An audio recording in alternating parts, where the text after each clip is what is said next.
नमस्कार. आज आपण बटाटा साबुदाण्याचे पळी पापड पाहणार आहोत. तर हे पापड झटपट तयार होतात.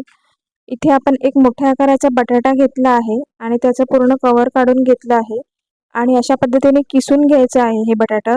जर सालीसकट आपण किसून घेतलं तर बटाट्याचा किस काळा होतो आणि आपण तयार केलेले पापड त्याच्यामुळे काळे पडू शकतात. तर इथे मी हा किस 1 ते 2 वेळा आपल्याला धुवून घ्यायचा आहे. स्वच्छ पाण्याने धुवून घ्यायचा आणि पाण्यातून काढल्यावरती लगेच आपल्याला कुकरमध्ये टाकायचं आहे.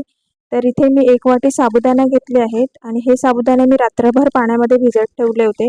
याच्यासाठी मी 2 ग्लास पाणी घेतलं, साबुदाणा घेतला आणि भिजवलेले साबुदाणे आणि आपण याच्यात बटाट्याचा किस टाकून घेतला आहे. चांगलं मी अर्धा तास हे शिजवून घेतलं. याच्यानंतर थोडं कोमट झाल्यावरती अशा पद्धतीने पळीने हे पापड तयार करायचे आहेत. हे पापड मी घरातच पंख्याखाली सुकवून घेतले. याला मला 3 दिवसाचा टाईम लागला. अतिशय कुरकुरीत क्रिस्पी होतात. जर तुमच्याकडे ऊन येत असेल किंवा तुम्हाला सुकत घालणं पॉसिबल असेल वाळवणं, तर तुम्ही उन्हामध्ये वाळवून घेऊ शकता. तुम्हाला जर ही रेसिपी आवडली तर नक्की लाईक, शेअर आणि सबस्क्राईब करा. भेटूया अशाच नवीन एका रेसिपीसोबत.